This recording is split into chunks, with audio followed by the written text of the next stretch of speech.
The thing about being buried alive is that it happens faster than you'd think. Maya Torres had been a caver for 6 years. She knew the risks, respected them, had memorized the protocols until they were muscle memory. She'd explored systems across 3 continents, descended into darkness that would make most people's skin crawl, and always come back up. Until she didn't. The collapse lasted 4 seconds. 4 seconds for 2,000 pounds of limestone to decide her fate. She was in the Cathedral Chamber, a space the size of a small church, documenting a newly discovered passage for the survey team. Her climbing partner, Devon, was 30 meters behind her, anchoring their rope at the previous junction. She just pressed her hand against the wall to steady herself when she felt it. Not heard it. Felt it. A vibration that started deep in the rock, a wrongness that every caver dreads. The mountain was moving. She had time to think one word. No. Then the ceiling opened up and swallowed her whole. The first rock hit her helmet, cracking the polycarbonate shell, but holding. The second one clipped her shoulder, spinning her sideways. The third, fourth, and fifth created a cascade that knocked her flat, and then buried her under a crushing weight that drove all the air from her lungs in a single, desperate wheeze. Then, darkness, silence, the taste of limestone dust and blood. She tried to move, couldn't. Tried to scream, couldn't. Her right arm was pinned beneath her body, her left crushed under rock. Her legs, she couldn't feel them at all, couldn't tell if they were broken or just trapped. Her chest had maybe 3 inches of clearance, enough to take short, shallow breaths if she didn't panic. If. The helmet lamp was still working. Its LED beam cut through the dust, illuminating a nightmare landscape of broken rock inches from her face. She could see the texture of the limestone, the tiny fossils embedded in it, ancient creatures that died in an ancient sea, now entombing a modern human in a mountain that had killed her just as efficiently. She tried to call out, "Devon!" It came out as a whisper, immediately absorbed by tons of rocks surrounding her. Even if he was close, even if he was searching, he'd never hear her through this much stone. Her radio. Where was her radio? She tried to shift, to reach for the handset clipped to her chest harness. The movement sent shooting pain through her shoulder and caused a small shower of pebbles to rain down from the unstable pile above her. She froze, heart hammering, waiting to see if the whole thing would collapse further and finish the job. It held. Barely. She forced herself to breathe slowly, to think. The radio was maybe 6 inches from her left hand, but her left arm was completely immobilized. Her right arm was pinned beneath her torso. She could wiggle her fingers. That was something, but couldn't lever her arm out without major movement that might destabilize the rock pile. She was trapped in a void, maybe 2 feet wide, 3 feet long, and barely tall enough to accommodate her body. A limestone coffin, custom made by physics and bad luck. "Devon!" she tried again, louder this time. "Devon!" Nothing. Just the settling creak of rock and the sound of her own rapid breathing. Think. Don't panic. Think. Survey protocol. Devon would have heard the collapse. He'd retreat to the last safe station and call for help. Cave rescue would mobilize. She knew the team, had trained with them. They were good, fast, experienced. But the Cathedral Chamber was 4 hours from the entrance in ideal conditions, and now there was a collapse between her and the exit. How long? Best case scenario, 6 hours for Devon to get out, alert rescue, for them to gear up and make their way in, assess the collapse, start digging. Worst case, the collapse had blocked the passage completely. They'd have to dig through from the other side, which could take No, don't think about that. She focused on immediate problems. Breathing, difficult but possible. Injuries, her shoulder was definitely dislocated or broken. She could taste blood, which meant something in her mouth had split, probably bit her tongue during the collapse. Her legs remained numb, which was either very bad or just the result of restricted blood flow. Water. She had 1 bottle, 16 ounces, in a holster on her thigh, if she could reach it. Food. 2 energy bars in her chest pocket, also unreachable. Light. Her helmet lamp had maybe 8 hours of battery, 10 if she was lucky. Temperature. The cave was a constant 52 degrees Fahrenheit, cold enough to induce hypothermia over time, but not the immediate danger it would be on the surface. She had to get free. Even just 1 arm. If she could reach the radio, press the transmit button, someone might pick up her signal if they got close enough to the collapse. She started working her right arm, the one pinned beneath her. Tiny movements, millimeters at a time, ignoring the pain screaming through her shoulder, the grinding sensation that might be bone on bone or might be rock on rock. She couldn't tell anymore. 30 minutes of agonizing effort bought her maybe 2 inches of freedom, enough to get her fingertips on the radio handset, not enough to press the transmit button. She rested, panting, her face pressed against cold stone, limestone dust mixing with sweat and blood. Her shoulder felt like it was on fire, but at least she could feel it. Feel was good. Feel meant she wasn't in shock yet. That's when she heard it, a sound that made her blood turn to ice water. Dripping. Slow, steady, rhythmic. Water, finding its way through the collapse, following gravity down through cracks and fissures in the rock pile. Toward her. She craned her neck, the only part of her body with any real freedom of movement, and saw it. A thin stream of water running down the rock wall behind her head, pooling in the lowest part of her tiny prison. Which is exactly where her face would be if she lost consciousness. The Cathedral Chamber was above an active stream passage. Everyone on the team knew that. The collapse must have opened up a connection or diverted the flow or... The details didn't matter. What mattered is that she was lying in a depression that was slowly, inevitably, filling with water. In an hour, maybe 2, she would drown. If she was still conscious. If the rescue team hadn't reached her. If the rock pile didn't collapse further and crush her first. The mathematics of death had just gotten very specific. She renewed her efforts on the radio with a desperation that bordered on frenzy. Her fingers screamed. Her shoulders sent bolts of white-hot agony through her body with every movement, but she kept working, kept trying to get purchase on the slick plastic handset. And then, miracle of miracles, her fingertip caught the edge of the transmit button. She pressed. Static burst from the speaker, absurdly loud in the confined space. She shouted, or tried to. Her voice was hoarse, damaged. "Devon! If you can hear me, I'm alive! I'm in a void behind the collapse. There's water coming in. I need..." The rock shifted. Just slightly. Just enough to send another shower of pebbles down, and worse, to shift the larger rocks pressing down on her.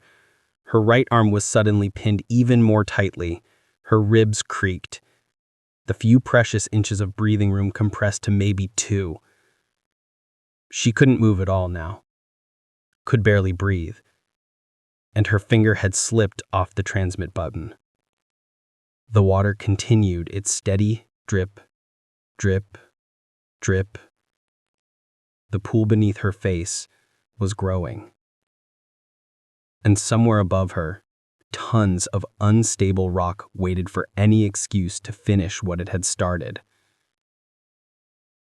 Maya Torres closed her eyes and began to laugh. It came out as a strangled, desperate sound, somewhere between hysteria and surrender. She was going to die here, in the dark, under a mountain, exactly the way she'd always feared she would, in those 3 a.m. moments of honesty that every caver experienced but never talked about. The laugh turned into a sob, then another, her chest heaving against the crushing weight, tears mixing with dust and blood on her face. No. The word formed in her mind with absolute clarity. No, she would not. The water would fill her prison long before then, unless she could widen the void, create more volume for the water to fill before it reached her face. She had one tool available, her own body. She began to rock.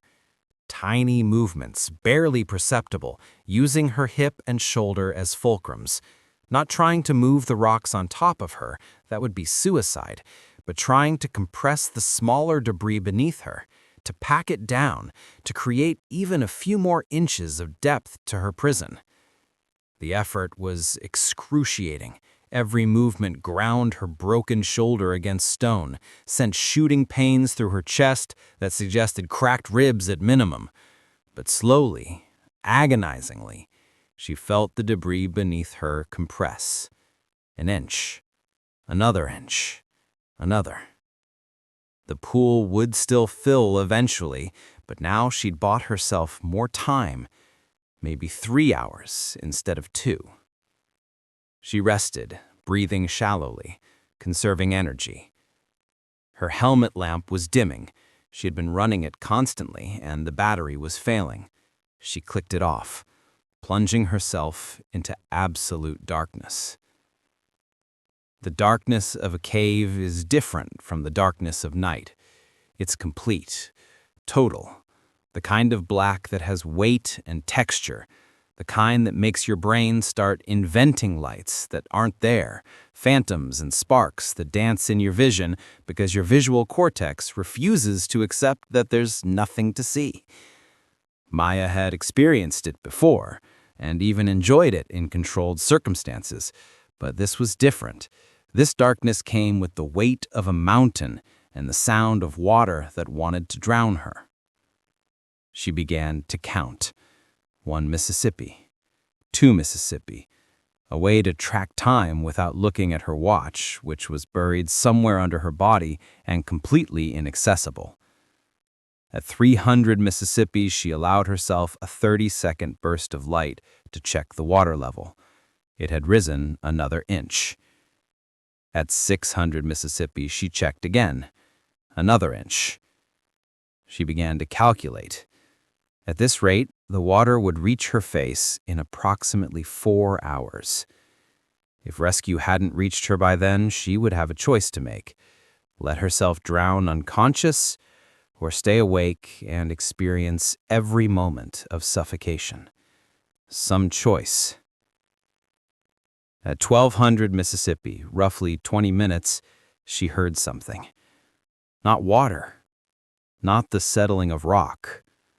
Voices. Distant, muffled by tons of stone, but definitely voices. She fumbled for the radio with numb fingers, managed to press the transmit button. "I'm here," she screamed, not caring about voice discipline or radio protocol. "I'm alive! Behind the collapse! There's water! Please, I'm—" The transmission cut off as her fingers slipped. She tried again, couldn't find the button in the dark. Clicked her lamp on, saw the button, pressed. Nothing. The LED indicator on the radio was dark. The collapse must have damaged it more than she had realized, or the battery had finally died. Or it didn't matter. The radio was dead. But the voices were real. She hadn't imagined them. Rescue was here, was close, was on the other side of the collapse. She began to scream, wordless, desperate sounds that tore her throat raw, but might carry through the rock. "Here! I'm here! Please!" She screamed until her voice broke completely, until only hoarse whispers came out, until she had to stop and just breathe and listen. The voices had stopped. Either they'd moved away or they'd never been there at all. Hallucination, born of oxygen deprivation and stress and desperate hope. No, they were real. She knew they were real. She just had to survive long enough for them to dig through. The water was at her chin now. She craned her neck back as far as it would go, pressing her face against the rock ceiling of her prison, buying herself another precious inch of clearance. Her neck muscles burned with the strain, but she held the position. At some point, she'd lost count of the Mississippis. She heard it again. Not voices this time. Drilling. The high-pitched whine of a pneumatic rock drill, cutting through limestone. Distant but growing closer. They were digging. They were coming for her. She just had to hold on. The water reached her lower lip. She tilted her head back further, felt something pop in her neck, ignored it, breathed through her nose, taking short, careful breaths. The drilling continued. Closer now. She could hear multiple drills, could hear muffled shouts of rescuers coordinating their efforts. The water touched her upper lip. She pressed her face harder against the ceiling, found one more inch, one more moment, breathed, held, breathed again. The water entered her mouth. This was it. This was how she died. Inches away from rescue, seconds away from survival, drowning in a mountain while people fought desperately to reach her. She took her last breath through her nose and closed her eyes, and felt the rock above her move, not collapse, lift. Light flooded in, blessed and impossible, as a slab of limestone was levered away from the pile. Hands reached for her, strong and sure, pulling debris away, clearing her airways. "We've got you! Stay still! We've got you!" She coughed, sputtered, vomited water and limestone dust and blood. Hands supported her head, cleared her mouth, held her steady while others worked to free her body from the collapse. "Clear on the left! Watch the shoulder, it's dislocated! Need a backboard here! Careful with the legs, we don't know what we're dealing with!" Professional voices, trained hands, the most beautiful chaos she'd ever experienced. They extracted her piece by piece, stabilizing each part as it came free. The pain when they moved her dislocated shoulder was transcendent. She screamed, or thought she did, might have passed out for a moment. When her vision cleared, she was on a backboard, strapped secure, a blanket wrapped around her shivering body. Devon's face appeared above her, tears streaming down his cheeks. "You stubborn, brilliant idiot," he said, his voice breaking. "I thought you'd lost me. When I heard the collapse, saw the amount of rock that had come down, I thought you were gone immediately. But I had to try, had to get help, had to believe." The water. Another 10 minutes and I would have drowned. After 62 hours, I would have drowned 10 minutes before you reached me. "But you didn't," he said firmly. "You held on. You survived." She did survive. Her body healed, though it took months. The shoulder required surgery. The vertebrae needed time and physical therapy. The psychological wounds took even longer. But 18 months after the collapse, Maya Torres stood at the entrance to a cave in New Mexico. Not the same cave, she'd never go back to that one, but a cave nonetheless. A small system, well-mapped, with multiple exits and a low-risk profile. Her therapist asked her why. Her family begged her not to go. She went anyway. Because the mountain had tried to kill her and failed. Because she'd looked death in the face in absolute darkness with water rising and refused to let it win. Because Devon was with her, and the team was solid, and the protocols were good, and she learned that fear was just another kind of darkness, oppressive and complete, but unable to hurt you if you refuse to let it win. She clicked on her helmet lamp and took the first step into the shadows. Behind her, daylight waited. Ahead, darkness beckoned. She descended into it anyway, a survivor returning to the place that had tried to claim her, with scars that told the story of the 62 longest hours of her life. The hours she'd spent buried alive. The hours she'd spent refusing to die. The water had risen, and she had risen with it. That was what mattered.